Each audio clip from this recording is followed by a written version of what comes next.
Olá, boa tarde. Bem-vindos mais uma live da série Debates ACI, a sexta live dessa série Debates ACI, criada pela Associação Comercial e Industrial de São José dos Campos, para informar o empresário, dar subsídios para que ele tome decisões nesse momento tão importante na vida de sua empresa, na vida da economia do Brasil e na vida de todos nós. Hoje nós vamos receber, para um debate muito importante, o doutor Marcelo Garcia Nunes. Ele é juiz da 5ª Vara de Trabalho de São José dos Campos e convocado na segunda turma do TRT 15, o TRT de Campinas. Ele também é coordenador do GEA, Juizado Especial de Infância e Adolescência do Vale do Paraíba. O doutor Marcelo vai discutir, vai debater para a gente, vai explanar e principalmente explicar e tirar dúvidas sobre a famosa MP do emprego. Ele vai falar sobre os reflexos da MP 936 nas relações laborais, que têm sido afetadas bastante pela instabilidade da economia nesse momento de isolamento social, de quarentena. Bem-vindo, doutor Marcelo, obrigado pela sua concordância. Eu sei que é difícil achar um espaço na sua agenda. O senhor, que é um dos juízes considerados mais brilhantes, juízes trabalhistas aqui do interior do estado, eu sei que precisa disputar a faca um espaço na sua agenda, mas obrigado pela presença. Eu que agradeço, Elcio. Gostaria de saudar a todos por intermédio de você, dizer da minha alegria de estar aqui falando para os empresários, trabalhadores, falando também para aqueles que não são do ambiente do comércio e da indústria de São José dos Campos, mas que têm muito interesse em relação a essa medida provisória, a 936, né? Que é uma medida que trouxe importantes instrumentos para que o empresário pudesse passar por esse momento e que também os empregados tivessem um dano menor na sua subsistência, no recebimento dos seus ganhos mensais. Então é um grande prazer estar aqui com vocês, Elcio. Obrigado pela presença. Para recebê-lo e dar as boas-vindas em nome da Associação Comercial e Industrial de São José dos Campos, eu vou chamar o responsável pela assessoria jurídica da ACI, o advogado Adem Baft. Adem, boa tarde. Boa tarde a todos. Prazer estar aqui presente. Hoje nesse momento estou representando a nossa presidente, Helene Maia. Então, a Associação Comercial e Industrial de São José dos Campos, na linha de tentar buscar uma solução, esclarecimento, ou pelo menos debater determinados assuntos, nós trouxemos hoje o doutor Marcelo Garcia Nunes, né, como já dito pelo Elcio, um grande juiz, bem respeitado na nossa região, aqui na nossa comarca, no Tribunal do Trabalho de Campinas, que vai tentar nos esclarecer a respeito dessa medida provisória número 936. Né? Eu ainda dizia agora há pouco que a medida provisória, não sei se é a melhor medida provisória que já teve no Brasil, mas ela é a que está vigente, é ela que vai causar efeitos e vem causando efeitos tanto para a empresa como para os empregados, né? E justamente esses efeitos, esses reflexos, que nós vamos tentar discutir agora. O doutor Marcelo vai expor a visão dele da medida provisória 936, o Elcio depois vai explicar, nós vamos ter um determinado tempo para o doutor Marcelo expor a sua compreensão da medida provisória e, posteriormente, abriremos para as perguntas. Eu vou deixar agora a palavra com o doutor Marcelo para ficar livre, a casa é sua, virtualmente falando, o seu a medida provisória, o tema, da melhor forma que o senhor achar que der. Muito obrigado, Adem, por suas palavras. Você é um querido amigo desde tempos de faculdade, como quando dávamos aulas juntos, né, na Univap. E é um prazer mesmo estar aqui com os senhores falando desse tema. A MP 936, ela pode ser bastante criticada, como qualquer legislação que nós temos, porém ela é uma legislação que está servindo de instrumento para manutenção de empregos. Né? Ela tem alguns equívocos, como toda legislação, né? Alguns erros, nós temos algumas dificuldades interpretativas em alguns dispositivos legais, mas ela veio para socorrer, nesse momento, o empregador e o empregado.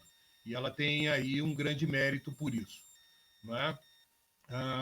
Eu tenho dito sempre que a gente tem que analisar a MP 936 junto com a MP 927.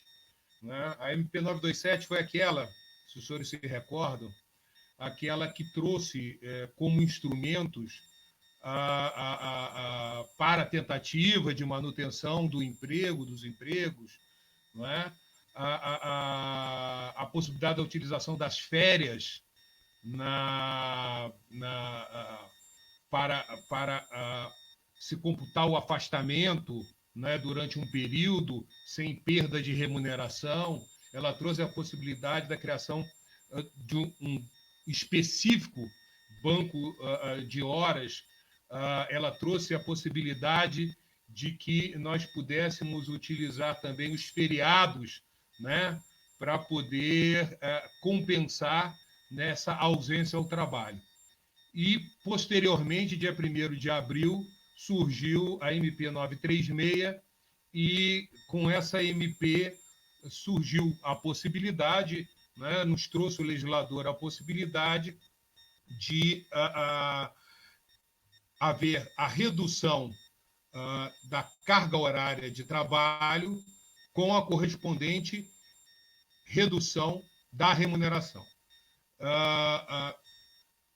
É importante a gente dizer que todos esses instrumentos foram ofertados para que, através de uma estrutura organizacional, o empregador e seu empregado pudessem dialogar, né, e ver qual a melhor forma de a utilização desses instrumentos emergenciais. Né? A medida provisória ela tem um prazo de vigência, não sei se os senhores estão acompanhando, né? Após 60 dias, agora, ela foi à votação, um novo texto foi votado com muitas mudanças na Câmara dos Deputados, e agora ela foi encaminhada ao Senado. Eu pretendo até, se for possível, se der tempo, comentar um pouco esse novo texto da MP 936, né, que veio da Câmara dos Deputados. Né? Agora, o que a gente tem de considerar é que, efetivamente, todos esses instrumentos vieram para serem manejados de forma adequada, a fim de que haja efetivamente, né, a preservação de emprego e renda, que é isso que diz o artigo 1º, perdão, o artigo 2º dessa lei, né? A preservação de empregos, né? E, além disso, a possibilidade de garantir a continuidade das atividades laborais e empresariais, né? Ou seja, nós estamos aqui buscando compatibilizar, num momento de crise, né, a preservação dos empregos e a preservação da atividade empresarial. É isso que o legislador, né, o Poder Executivo, com a edição da medida provisória, e agora no Poder Legislativo, a discussão para conversão em lei dessa MP, estão discutindo. Né? E isso é extremamente importante, e aí que vai a fala de um magistrado, porque nós temos que, nesse momento, buscar interpretar essa legislação a partir desses dois princípios, né, que, a meu ver, eles norteiam essa legislação. Né? Preservação de emprego e manutenção, a continuidade das atividades empresariais. Né? E ela tem por interesse também, na mesma proporção, né, reduzir o impacto social decorrente das consequências do estado de calamidade e de emergência de saúde. Então, a gente tem que, nesse momento, tentar juntar esses três aspectos, juntar essas três características, e eu digo até que são princípios norteadores dessa medida provisória, para a gente interpretar tudo que vem depois. Né? É um momento extremamente difícil para todos, é um momento em que todos nós ligamos ali o botãozinho de sobrevivência, né? Tanto de sobrevivência econômica, né? De subsistência das famílias, né? Como efetivamente de sobrevivência, né? De manutenção das vidas. Como calibrar isso da forma adequada, eu acho que é o grande problema. Nós vivemos hoje num momento de... Eu sou flamenguista, né? Então, já estou há 27 anos como juiz aqui no estado de São Paulo, mas sou flamenguista e lá a gente usa muito a coisa do Fla-Flu, né? Nós contra eles, né? E não é momento, né? Me desculpem aqueles que acreditam nisso, mas não é momento disso, é o momento que nós temos de estarmos juntos, solidários uns com os outros, buscando a melhor saída, né? E torcendo muito para dar certo. Né? Não tem uma fórmula pronta. Nós não sabemos o melhor caminho. Nós estamos trilhando juntos esse momento de grande dificuldade e estamos buscando acertar. Né? Então, a gente tem que dar a oportunidade, ao meu ver, ao outro para que ele possa acertar, porque o acerto da grande maioria vai ser efetivamente a minoração da dor de todos, da grande população. Não é? Então, a gente tem que interpretar assim. Eu não tenho dúvida de que esse momento que a gente está vivendo e as dificuldades que a gente está vivendo nesse momento, eles serão efetivamente a pauta da Justiça do Trabalho nos próximos 2 anos. Eu não tenho dúvida disso. Né? Certamente, e se Deus quiser o mais rápido possível, quando passar a pandemia, nós vamos estar juridicamente discutindo esse texto das medidas provisórias, esses textos, esse momento, a edição dessas leis. Né? E por isso que eu falo, nesse início do nosso bate-papo jurídico aqui, eu falo da importância do espírito que deve nortear todos nós, nortear os juízes, nortear os advogados, nortear os empresários, nortear os trabalhadores, nortear os sindicalistas, tá? Para quando passar esse momento, e ele certamente vai passar, né? Tudo passa, né? Inclusive esse momento certamente passará, a gente interpretar da forma adequada e sem perder a visão do momento histórico em que vivemos. Tá? Então, eu vou pincelar. Eu estava conversando aqui com o Elcio, com o Adem, antes de nós entrarmos no ar, né? Para comentar essa medida provisória mesmo, a fundo, nós teríamos que utilizar mais de 1 hora, né? E nós temos 1 hora de fala, então eu combinei falar alguns pontos aqui, alguns pontos sobre o tema, né? E a gente poder o mais rápido possível passar para as perguntas, né? Para os questionamentos. Né? Eu separei algumas situações aqui que eu acho extremamente interessantes para a gente falar. São dúvidas que, através dos debates que eu tenho participado, eu sinto que alguns têm, né? Mas é importante a gente falar, e como eu estou falando para uma plateia seleta, né, de pessoas esclarecidas, é importante a gente dizer que nós temos, nesse momento, de ter a habilidade para utilizar esses instrumentos. Né? E na utilização desses instrumentos, e na aplicação diária desses instrumentos, né? Nós, muitas das vezes, nos deparamos com algumas situações de dúvida. E eu pincelei algumas situações de dúvida, né, para que a gente possa bater esse papo aqui nesse momento. Nós já falamos aqui que essa lei ela fala da suspensão do contrato de trabalho e também da possibilidade de redução da jornada com a correspondente redução da remuneração. A gente tem que lembrar o seguinte: o artigo 7º da Constituição Federal, ele nos diz que é princípio constitucional a irredutibilidade salarial. Só que ele cria ali, depois ele põe uma vírgula e põe salvo por acordo ou convenção coletiva. Ele possibilita que, através de um acordo entre entre empregador e sindicato, via acordo ou convenção coletiva, haja a redução do salário. Lá na Constituição, ele nem fala, olha, tem que reduzir salário na mesma proporção da redução da carga horária. O Constituinte não falou isso. Não é?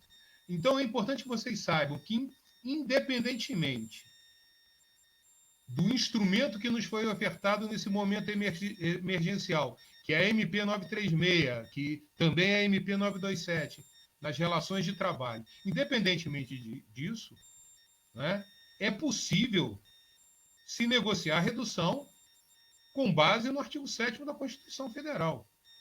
Tá? Isso aí é possível. Né? A medida provisória ela cria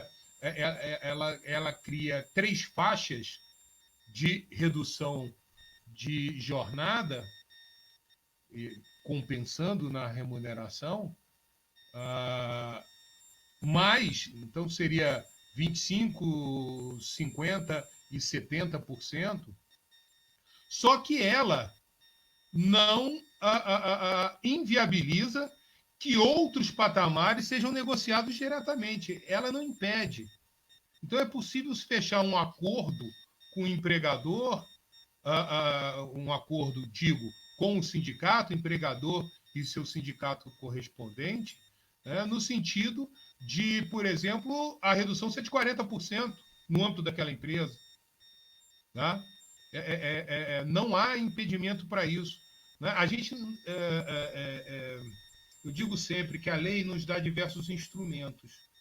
E essa utilização desses instrumentos tem que ser hábil, não é? Porém, ela tem de ser manejada, não é? Com muita sabedoria. Com muita sabedoria. Não é? Nós não temos só os instrumentos da 927 e da 936 para utilizar nesse momento, não. Nós temos outros instrumentos também. Né? É possível, por exemplo, nós utilizarmos o dispositivo que fala do tempo parcial. Né? É possível se negociar, por exemplo, né, a redução de uma carga horária de 40 horas semanais para outra para 20 horas semanais, a partir da necessidade do empregador, se utilizando do tempo parcial. Né? Então, nós temos que utilizar com habilidade todos esses instrumentos. Né? Nós temos, por exemplo, um questionamento que tem sido bastante usual, né? Em relação a um dispositivo da lei que fala em relação aos benefícios. Né? Essa lei ela fala em um dispositivo lá que os benefícios recebidos pelo empregado têm de ser mantidos. Não é? E há muita dúvida, que benefício é esse, não é, que tem que ser mantido? O artigo 458 da CLT fala dos benefícios. Né? Então, ele fala lá, além do pagamento em dinheiro, compreende-se no salário, lá para efeitos legais, alimentação, habitação, tal. Só que, como todo dispositivo legal, a gente tem que analisar com bom senso. No momento de suspensão do contrato de trabalho em que esse trabalhador ele está em casa sem trabalhar, tá? E aqui eu vou abrir um parênteses, estou falando em casa sem trabalhar, porque a suspensão do contrato de trabalho que justifica o recebimento do benefício emergencial é aquela suspensão em que ele está sem trabalhar. Não é estar em casa em home office. Estar em casa em home office, ele está trabalhando. Não é? Então, quem está agindo assim está burlando a MP. Não é? Está burlando a MP. Porque a situação jurídica prevista de suspensão do contrato de trabalho, nesse momento emergencial, é não trabalhar, e aí, em decorrência desse não trabalho, ele passa a ter direito ao benefício emergencial. É isso que diz a lei. Né?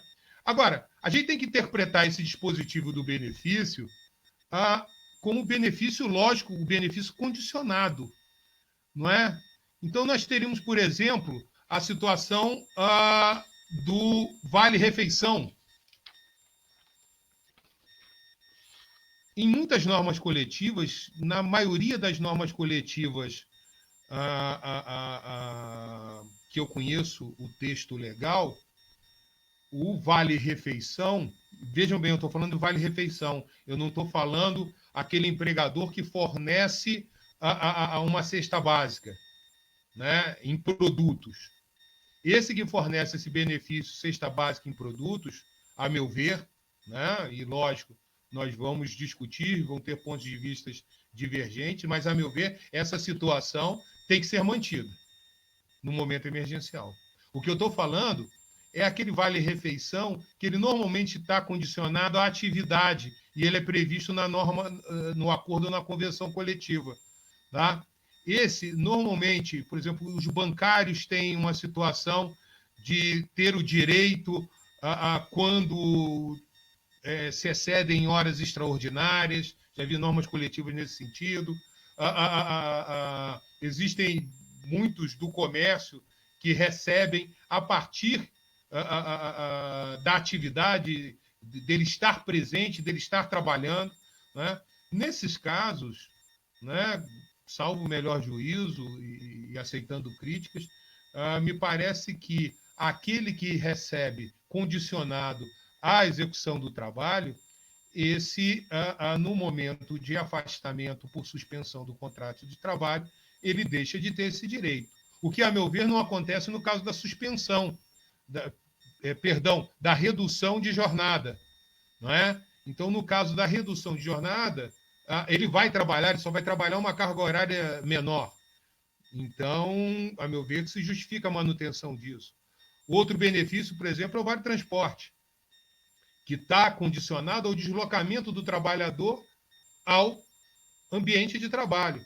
Não é? Esse benefício, a meu ver, em caso de suspensão do contrato de trabalho, ele não seria devido, mas em relação à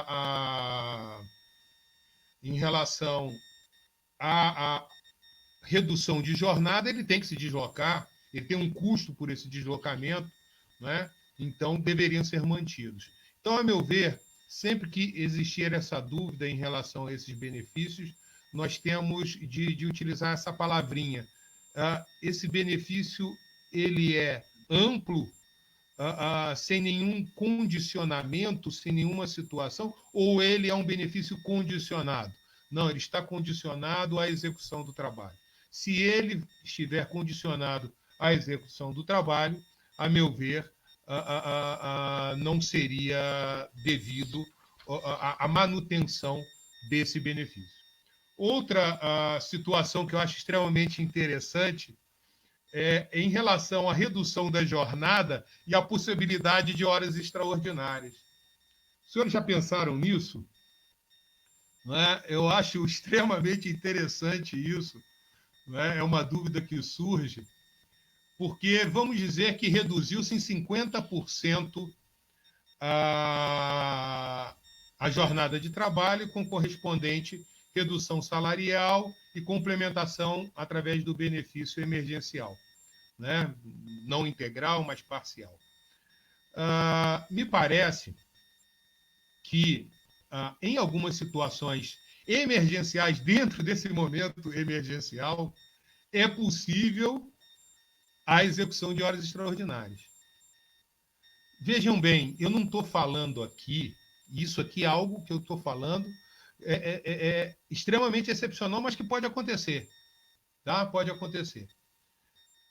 O que eu estou falando para os senhores é o seguinte: já imaginaram se nesse momento de pandemia o empresário ele reduz em 50% a carga horária dos seus trabalhadores e algum motivo de força maior, de necessidade imperiosa, ocorre, trazendo a possibilidade de danos ao patrimônio desse empregador.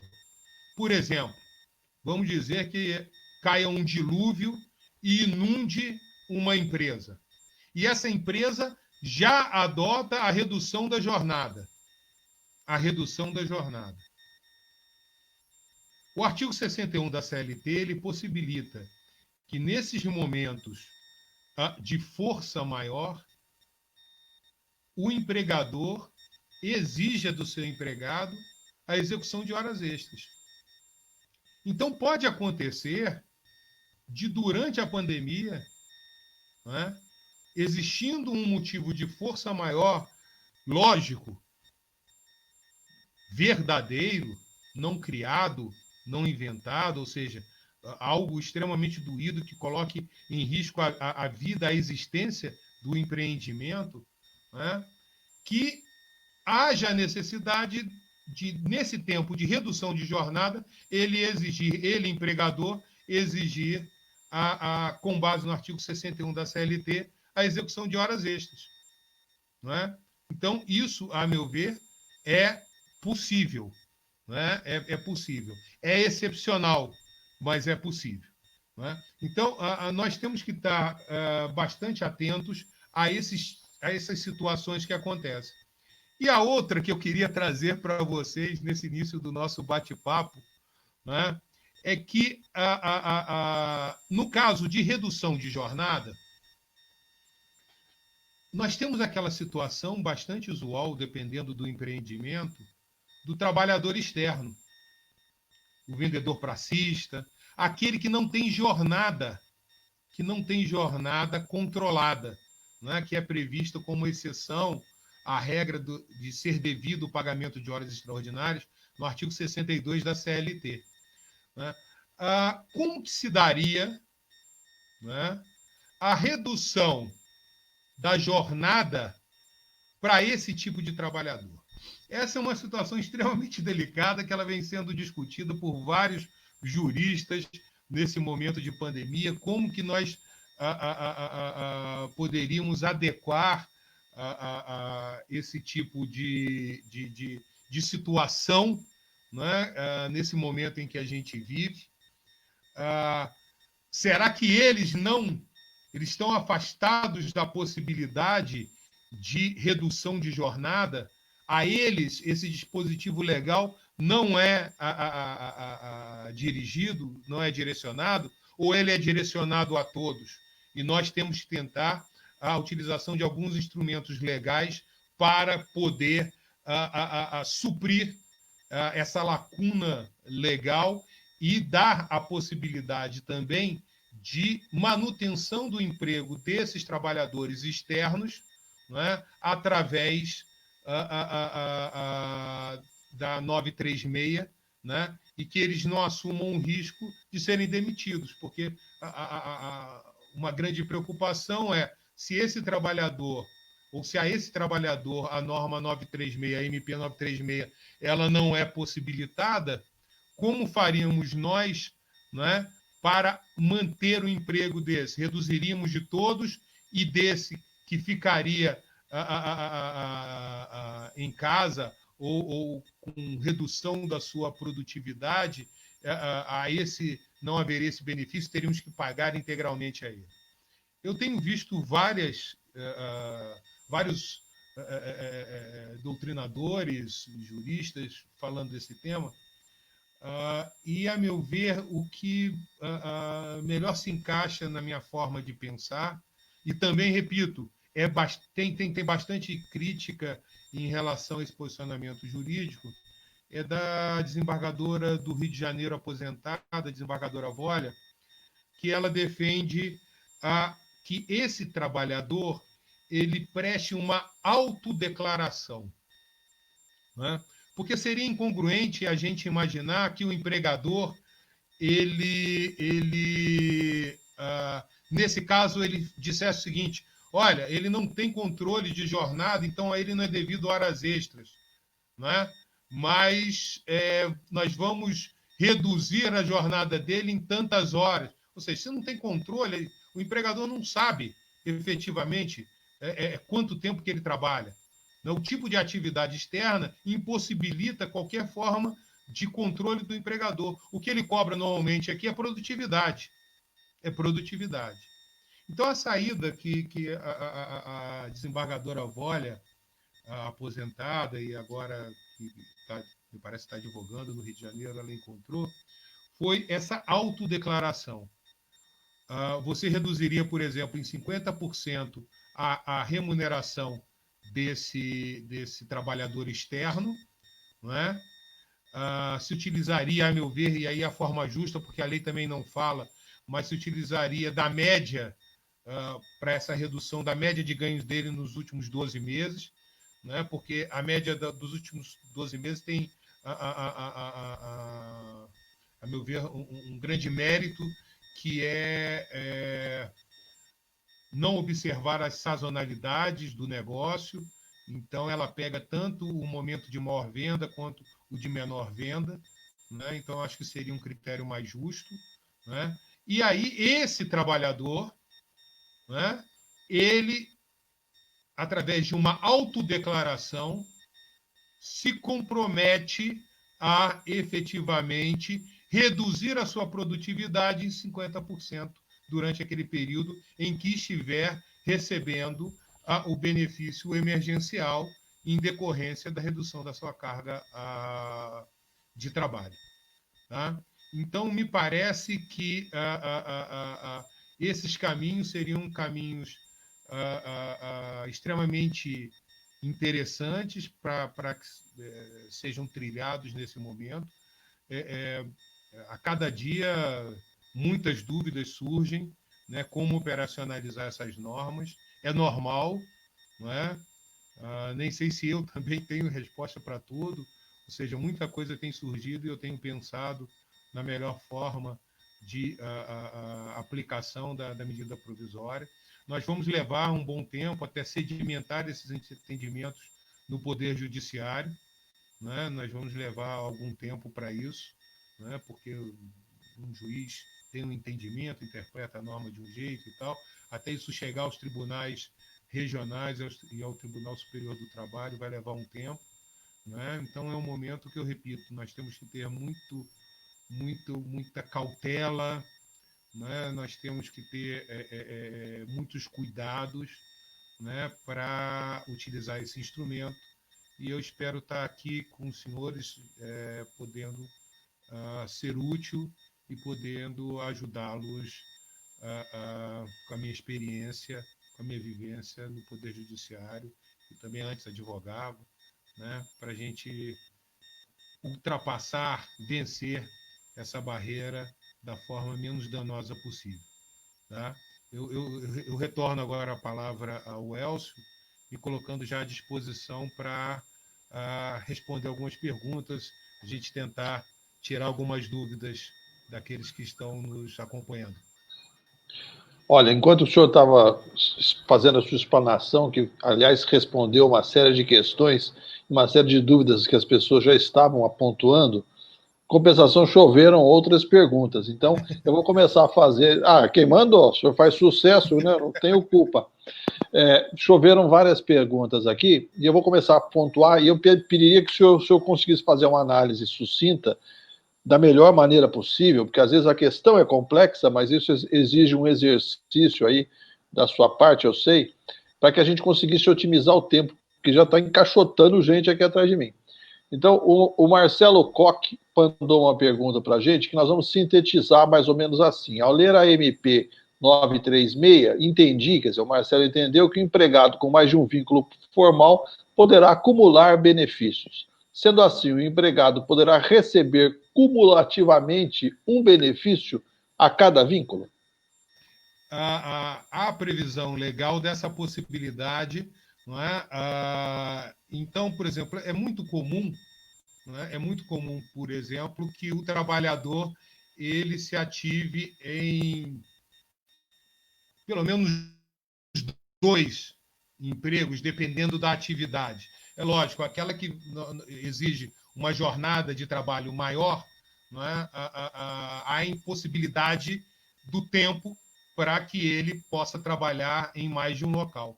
Mas aquelas em que a jornada ela é reduzida, a jornada ela é menor, não é incomum que esse trabalhador tenha pelo menos dois empregos. Então, se ele tiver, por exemplo, a infelicidade, né, de, nos dois ambientes de trabalho, né, ter o contrato suspenso, por exemplo, ele poderia receber até dois benefícios emergenciais em decorrência dessa situação.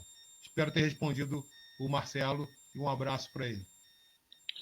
Bom, nós recebemos uma pergunta pelo Facebook do Fausto Kajiyama, que está nos acompanhando pelo Facebook. Ele gostaria de saber a responsabilidade do empresário caso haja atraso no pagamento por parte do governo ou por algum erro cadastral do colaborador, por exemplo, nome de solteiro na conta bancária, esses erros que às vezes nos acometem a todos. O senhor pode responder essa questão? Do Fausto Kajiyama. Um abraço para o Fausto. Essa é uma situação bem delicada, porque a 936 ela diz que se o trabalhador ele não recebe o benefício emergencial por culpa do empregador, ele naquele mês ele tem que pagar o salário integral como se não tivesse tido a suspensão ou a redução de jornada. Não é? Então, essa eu acho que o empresário, o empregador, ele tem que ter uma cautela muito grande, né, no preenchimento, no encaminhamento dessa solicitação do benefício emergencial, já que é obrigação dele, né, para depois ele não ser responsabilizado, né, ou ter que se discutir, às vezes até judicialmente, se o trabalhador deixou de se beneficiar por culpa desse empregador. Né? A 936 ela é clara nesse sentido. Ela fala, olha, se ele deixar de receber por algum erro, culpa do empregador, o empregador tem de, naquele mês, pagar a remuneração dele como se não tivesse buscado o benefício da 936. Muita cautela para que não haja esse tipo de responsabilização. É a famosa muita calma nessa hora, né?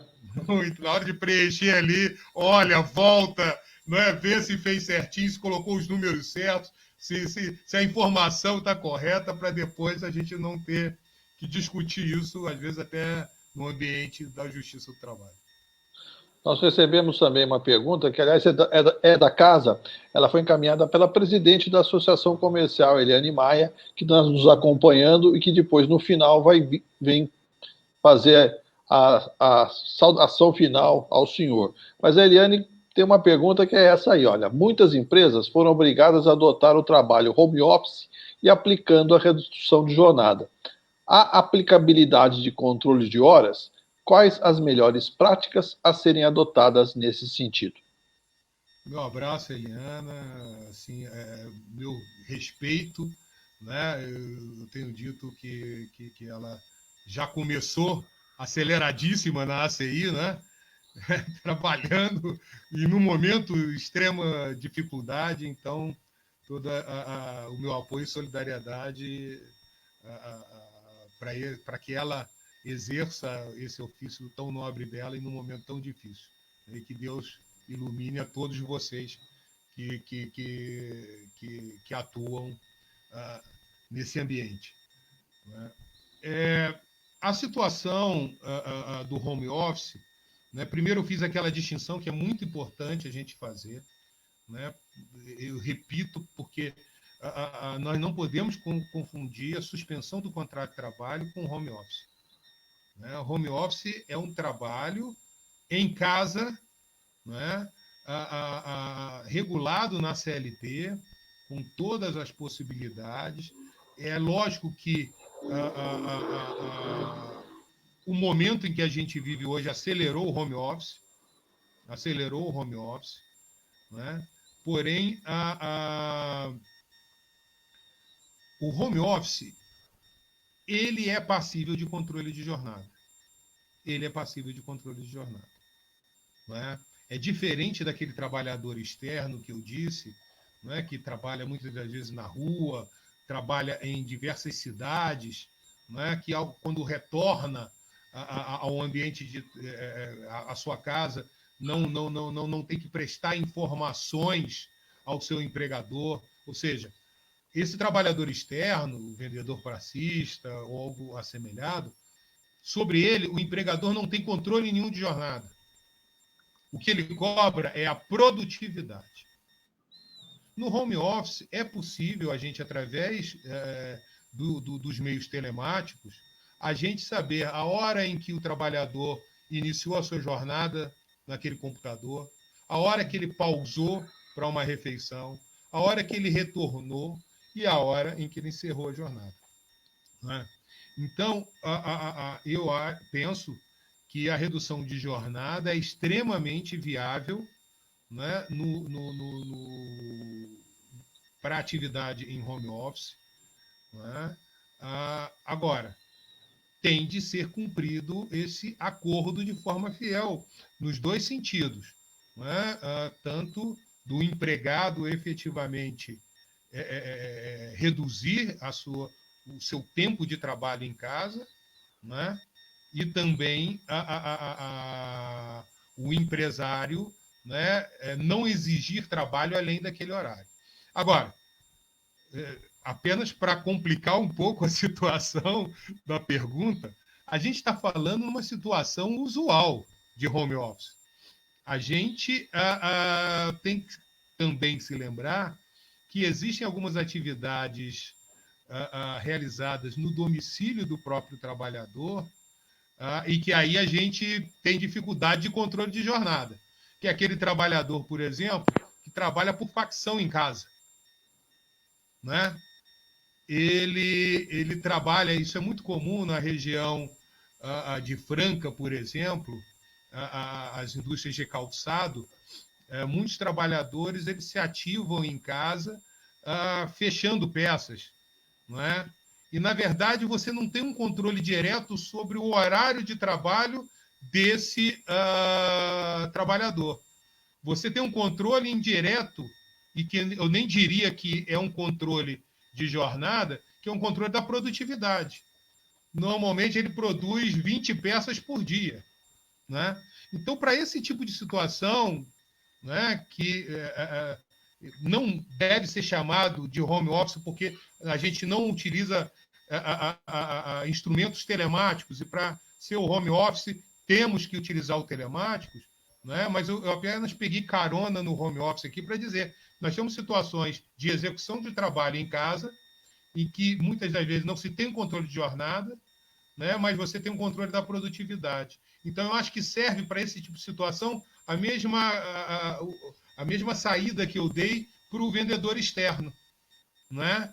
Aquela autodeclaração dele, no sentido de que ele reduzirá, na mesma proporção da redução do ganho dele, a redução de jornada. De jornada, não, de produtividade. Não vamos cometer esse erro. Tá? Recebemos mais uma pergunta pelo Facebook, de Maria Vitória Vieites, que está exatamente na tela agora. Como fica a contribuição assistencial do empregado na suspensão do contrato de trabalho? Essa é minha querida amiga Vitória, juíza aposentada, não é? E agora brilhantemente advoga,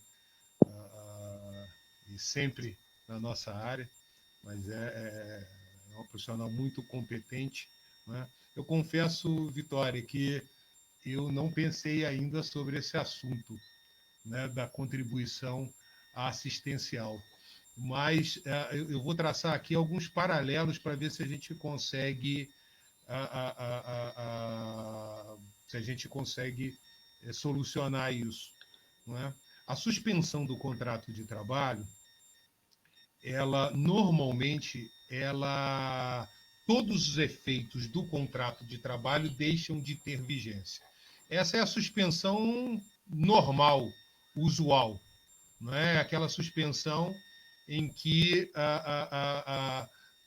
o trabalhador não se ativa e não há cômputo de tempo de serviço, ele não recebe nenhuma remuneração, não se recolhe o fundo de garantia, ou seja, o contrato de trabalho fica num estado de latência, ele não tem nenhuma vigência naquele momento e depois ele pode ser retomado, mas aquele instante, aquele tempo de suspensão não tem nenhum efeito jurídico. Nós estamos falando aqui de uma suspensão que muitos doutrinadores têm chamado de suspensão atípica, não é? Porque ela é uma suspensão com alguns efeitos jurídicos, né? Com alguns efeitos jurídicos. Penso eu que como é um momento em que nós devemos analisar com bom senso e numa visão histórica o que está acontecendo agora, eu penso que, em relação à contribuição assistencial, deveria haver também a suspensão do seu pagamento nesse momento, né? Lógico que a melhor forma de tentar resolver esse tipo de situação é através de uma negociação, né? É um momento de diálogo envolvendo empregado e empregador, é um momento de diálogo envolvendo sindicato de empregados e empregados, sindicato patronal e empregadores. Então, eu acho que o bom senso é que todas as nossas energias se direcionem para a manutenção da atividade econômica, né, como diz o artigo 2º da 936, né, e a manutenção de empregos. Se a gente criar mais custos nesse momento, mais descontos na remuneração do trabalhador e do empregador, isso vai dificultar. Então, penso eu que com a suspensão nós poderíamos dar esse efeito suspensivo também, né? É possível, a meu ver, essa interpretação também para a contribuição assistencial, enquanto existir esse momento de pandemia. Tá? Obrigado, doutor Marcelo. Recebemos uma pergunta do Francisco Oliveira Roxo pelo Facebook. Ele pergunta, doutor Marcelo, produtividade geralmente está atrelada a resultados. Como reduzir produtividade, ainda mais quando os resultados geram bônus? Um abraço, Francisco. Obrigado aí pela sua pergunta. É um momento em que a maior parte, mas não são todas, vamos lembrar disso, ou seja, alguns setores, pelo contrário, cresceram, não foram atingidos, não é? Então, para esses setores onde não há nenhuma afetação à produtividade, pelo contrário, ou seja, eles se ampliaram, a regra é normal. Para esses casos, sequer há suspensão do contrato de trabalho, né? Aliás, é importante a gente dizer isso, né? Apesar da 936 ela não excepcionar situações jurídicas, penso eu que ela não é aplicável àqueles ambientes em que não houve queda de produtividade, né? Ou seja, não houve nenhuma diminuição no número de pedidos. Os supermercados, por exemplo, né, não tiveram queda, muito pelo contrário, tiveram aumento na sua produtividade. O setor do álcool gel, né, O empresário do álcool gel está feliz da vida com esse momento. Sorrindo tá de orelha a orelha. Vendeu como nunca vendeu na vida dele. Né? Então, o que nós temos que observar é, e a sua pergunta eu acho que é no sentido de que aqueles setores em que efetivamente tiveram queda e que infelizmente são a maioria dos setores econômicos, penso eu que o bônus fica extremamente prejudicado, ou seja, o recebimento desses bônus. E não pode se dizer que é por culpa do empregador, ou seja, é por culpa do momento em que se vive. Né? O empregador também é tão vítima quanto o trabalhador desse momento. Né? Então, penso que é um prejuízo que será suportado por alguns trabalhadores numa situação como essa. Durante essa explanação do senhor, o Adem Baft, que é assessor jurídico da Associação Comercial, gostaria de fazer um comentário. Então, eu chamo o Adem para o nosso bate-bola aqui, para que a gente continue conversando. Se tiver um probleminha, quando ele estiver tranquilo, ele entra. O Adem caiu. Enquanto isso, eu tenho mais gente querendo conversar com o senhor, né? Eu falei, o senhor vinha aqui e ia dar ibope.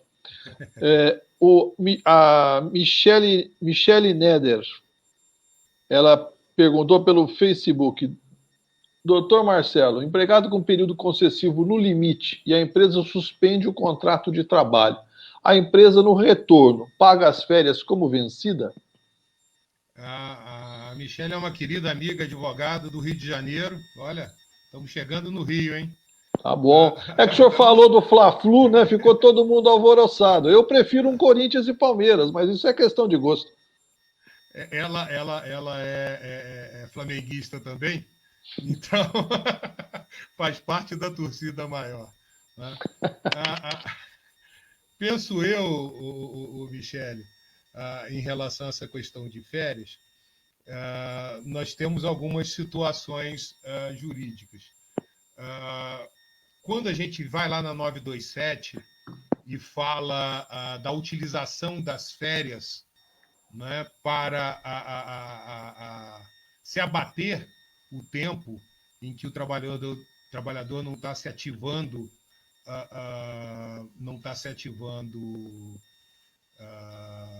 na empresa, né, eu penso que é uma situação. Em relação à suspensão do contrato de trabalho, né, eu não penso que ele está exercendo livremente o gozo, a fruição das férias.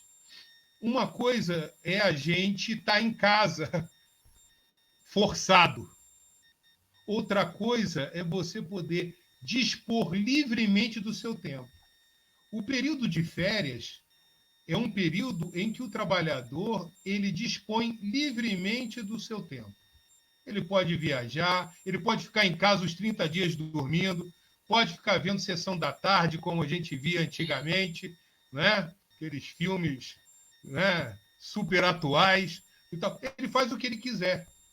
Nesse momento de pandemia, na suspensão do contrato de trabalho, ele tem que ficar dentro de casa. Ele não tem mais nada para fazer, ele não pode viajar, ele não pode usufruir livremente desse tempo. Então, penso eu que não é uma situação para que haja possibilidade de nova contagem a partir do retorno da suspensão do período concessivo para esse trabalhador. Tá? É a minha visão jurídica. Vamos conseguir conversar com o Adem agora, ele retomou a conexão e eu volto a falar. O Adem estava acompanhando o debate e tem algumas considerações a fazer. Na sequência, eu tenho mais perguntas de internauta, então é aquele negócio, aqui tem que ser se vira dos 30, porque senão a gente acaba estourando muito tempo. Não, e aí eu levo um puxão 30. De orelha do doutor Marcelo. Adem, a palavra. Meus 30. Não, eu quero primeiro parabenizar, porque realmente boa parte do que o doutor Marcelo falou, eu também comungo na mesma ideia, com o mesmo princípio. A única coisa que eu poderia discordar, que é para nós pensarmos, talvez, é com relação a uma resposta que o senhor deu, em relação à possibilidade de acumulação dos benefícios. Tá? Porque me parece que o ouvinte que fez a pergunta, ele disse que entendeu que havia a possibilidade de acumulação, porque acho que deve ter lido o artigo 6º. É que eu estava aqui ouvindo, então ficou mais fácil eu consultar a legislação. Né? O artigo 6º, parágrafo 3º. Mas se combinado, porque ele menciona o artigo 443 da CLT e joga lá para o artigo 18 da MP. E ele diz o seguinte, essa possibilidade, no meu entender, essa possibilidade de acumulação é o emprego formal mais o intermitente. Me parece que é só nessa hipótese da possibilidade de cumulatividade, tá? É o que eu entendi. Então, porque ele remete no 6º, parágrafo 3º, junto com o 18, parágrafo 3º, ele fala da relação intermitente, né, do emprego intermitente. Então, me parece que só nessa possibilidade que haveria essa cumulatividade. Mas como é uma matéria que é a ser discutida. Ok? Eu quero te agradecer, Adem. Depois confesso que vou dar uma nova analisada, porque isso. Pelo que eu me recordo, né, e aí, logicamente, da gente ela pode nos trair. Pelo que me recordo, até 2 empregos formais é possível, né, no texto anterior, que está vigência agora, não no novo texto, não no novo da 936, é possível o recebimento do benefício. O que não é possível, né, seria receber cumulativamente 2 benefícios, um benefício emergencial e um benefício outro, como, por exemplo, seguro-desemprego. Não é? Que a gente, inclusive, tinha conversado antes, né, Adam, sobre isso. Não é? Nesse caso, não. Mas eu confesso que agora me surgiu uma certa dúvida.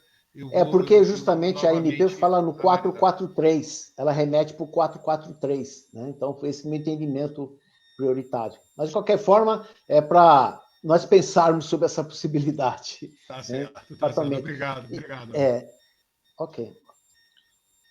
Volto com você, Elcio. Nós recebemos a pergunta da Sidneia Oliveira, que os benefícios sociais por convenção coletiva, vale-refeição, alimentação, etc., aos trabalhadores do grupo de risco que se afastaram por autodeclaração poderão ter a supressão dos benefícios? E o trabalhador em home office, como se aplica isso? Sidneia, obrigado aí pela sua pergunta. Essa questão dos benefícios, nós vamos ter uma diversidade muito grande de interpretação. Não é? Eu adotei aquela lógica do benefício condicionado, porque ele facilita muito para a gente, ou ele diminui o risco de erro. Tá? Ele diminui o risco de erro. Nós temos uma diversidade muito grande de cláusulas que prevêem diversas situações para a concessão desses benefícios em normas coletivas. Não é? Penso eu que mesmo para a aplicação da norma, exceto se não existir nenhuma condicionante, né, a norma coletiva ela pode dizer que, independente de qualquer situação jurídica, é devido o pagamento do vale-transporte, do vale-refeição. Ou seja, se ela não traz nenhuma restrição para a concessão, ela é devida também no período de suspensão do contrato de trabalho. Né? Agora, para aquelas... e aí a gente tem que interpretar norma por norma, né? Cláusula por cláusula. Né? Agora, a meu ver, o bom senso ele nos diz que aqueles benefícios que eles estão vinculados a o trabalhador estar no ambiente de trabalho, né? Aí, para esse tipo de situação, nós temos que ver se ele está no ambiente de trabalho. Agora, vamos dizer, por exemplo, que numa norma coletiva haja a previsão de que o trabalhador em home office tem direito ao vale-refeição. Que o trabalhador em home office tem direito ao vale-transporte. aí a gente tem que cumprir a norma coletiva e conceder, mesmo no caso, né, de ele não estar se deslocando, dele não estar trabalhando no estabelecimento do empregador. Tá? Essa é a minha forma de ver. E agora, a gente vai ter, certamente, não é 2 mais 2 é 4, não é uma ciência exata, e a gente vai ter algumas divergências, visões diferentes, né? Mas penso eu que é a melhor forma de se analisar, nesse momento, esse tipo de situação jurídica. Tá?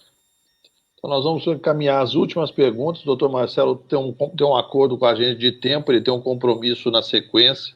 Então, eu vou encaminhar 2 perguntas que gostaria que o senhor respondesse rapidamente. Eu sei que é difícil às vezes. E, na sequência, a Eliane Maia vai fazer a saudação final para o senhor. O Roberto Trinkel faz outra pergunta. Ele quer saber qual a outra alternativa caso não possamos prorrogar o período de suspensão do contrato já vencido. O senhor já pincelou isso no começo, mas se o senhor puder fazer uma resposta sintética. Eu queria agradecer ao Roberto, né? Ao Roberto, a pergunta. A gente tem que lembrar, Roberto, que essa nossa legislação, MP 936, ela prevê a utilização da suspensão do contrato e redução por um período máximo de 90 dias. Tá? Então, ela diz o seguinte, olha, no caso de a suspensão do contrato, pode-se suspender por um período máximo de 60 dias. E o total disso, né, não pode ser superior a 90 dias se esse empregador se utilizar desses 2 instrumentos, suspensão do contrato de trabalho e redução de jornada. Né? Penso eu, analisando o novo texto da 936, tá? Não deu tempo da gente falar aqui, o tempo foi curto mesmo, mas esse novo texto que foi votado na Câmara dos Deputados, que essa pandemia dure um tempo maior, não é? Ele prevê a possibilidade de o chefe do Poder Executivo, o presidente da República, através de um decreto, ampliar esses períodos. Então, a meu ver, sendo aprovado no Senado esse novo texto, o presidente da República poderá, sem necessidade de uma nova chancela do Poder Legislativo, de isso ser votado, ampliar esse período. Então, penso eu que é possível depois ele dizer que esse período de suspensão, que inicialmente era de 60, pode passar a 90, o período de suspensão do contrato de trabalho, de redução de jornada, que era no máximo de 90 dias, pode ser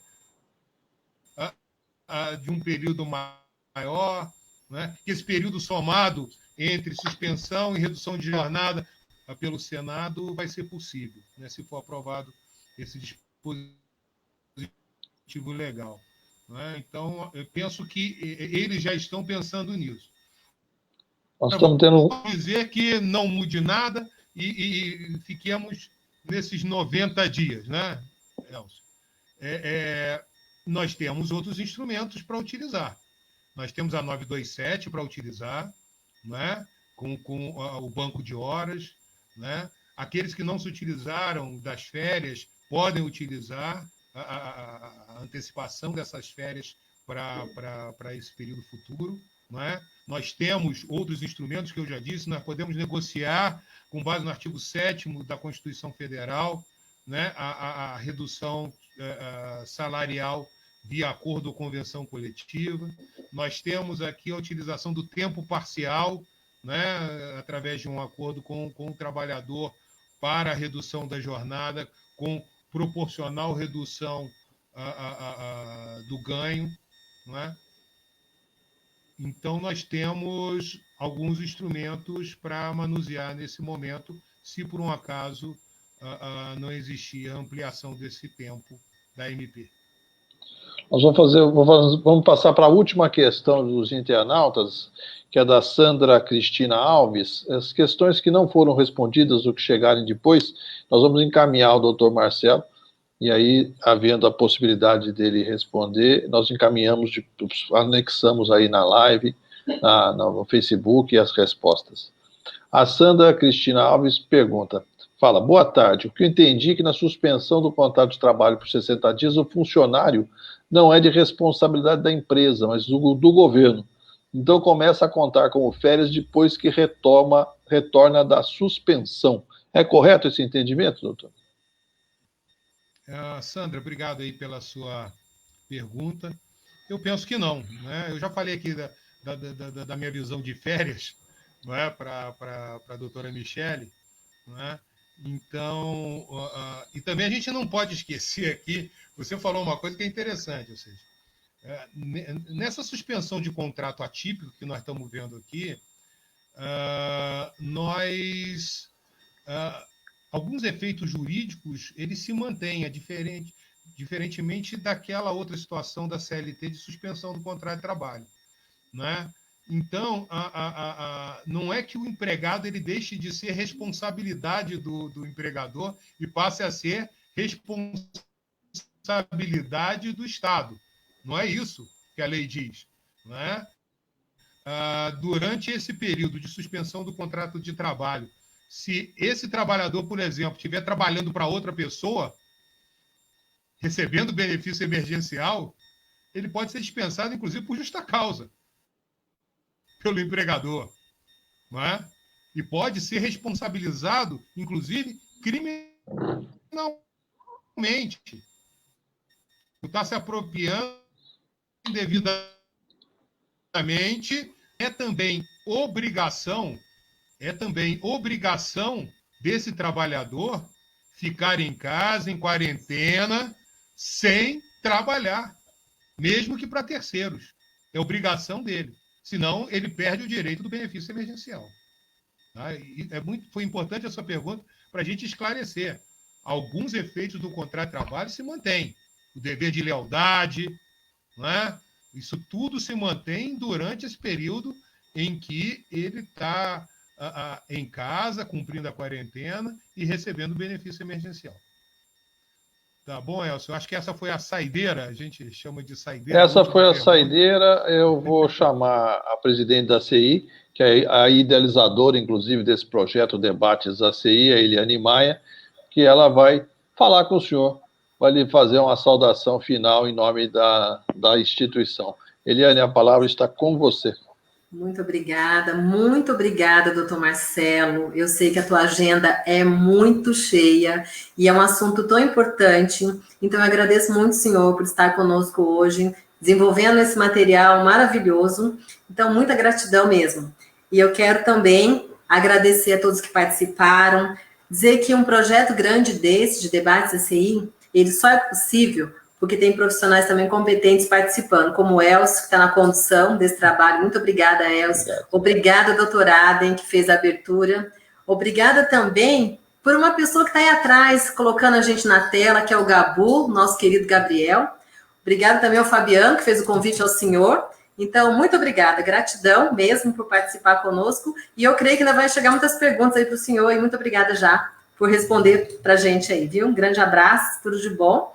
E devolvo a palavra aqui para o nosso querido Elcio, que sempre tem conduzido muito bem os nossos debates ACI. Obrigada, Elcio. Obrigado, Eliane. Obrigado pelas palavras, obrigado pelo agradecimento à equipe. Doutor Marcelo, o senhor quer fazer suas considerações finais? Quer despedir do povo que nos acompanhou por mais de uma hora? E eu vou falar o seguinte, o senhor achou que não tinha mais pergunta, mas tem. Só que essas aí é um caminho para o senhor responder com calma. Porque enquanto nós estamos conversando aqui, a coisa está pipocando aqui no Facebook. Tá? Então, com a palavra o senhor para suas considerações finais, depois eu faço o fechamento aqui desse debate. Obrigado. Eu queria agradecer a Eliane, dizer... Você ainda não estava aqui, Eliane, e eu disse que eu torço muito, né, por sua gestão, porque você já começou de forma extremamente acelerada a sua gestão e num momento tão difícil, não é? Num momento em que há muita necessidade de diálogo, de compreensão, não é? de calibragem de duas coisas tão importantes para a gente, né? Primeiro, a vida, calibrar, né? A manutenção da vida, e a outra é calibrar a subsistência humana, né? A necessidade da gente manter os nossos ganhos econômicos para manter a vida, né? Então, isso é muito difícil. Quero te dizer que é um momento em que todos nós recebemos muitas críticas, não é? Mas a grande verdade é que nós estamos querendo acertar, né? Às vezes a gente erra, mas a gente quer muito acertar. E nesse momento, acho que ninguém sabe qual é o exato caminho a ser trilhado. Todos nós estamos descobrindo juntos, porque esse é um momento único na nossa vida, é uma experiência única que espero que nunca mais nós passemos por ela, não é? Mas ela está mudando muita coisa na vida de muita gente, né? Se não de todo mundo, né? Então, eu quero te dizer do meu apoio, te dizer da importância da sua atuação nesse momento, da importância da atuação da Associação Comercial e Industrial na manutenção e preservação de empregos nesse momento, né? E espero que, através do diálogo, todos nós consigamos acertar o máximo possível e errar o mínimo possível. Não errar é impossível nesse momento. E acertar tudo também é impossível. Somos humanos e somos seres falhos. Não podemos errar querendo. Isso jamais. Intencionalmente não podemos. Né? Mas como seres humanos, isso eu aprendi há muito tempo sendo juiz. Sabe, Eliane? Porque juiz erra. Só que o juiz nunca pode errar querendo errar. Né? A gente erra porque a gente é humano, e como humano nós somos imperfeitos, né? Mas estou na torcida que seus acertos sejam maiores do que os erros, e eu acredito que serão, já são e serão, né? E Elcio, me coloco sempre à disposição. Eu adoro esses bate-papos, pode ter certeza, esses bate-papos jurídicos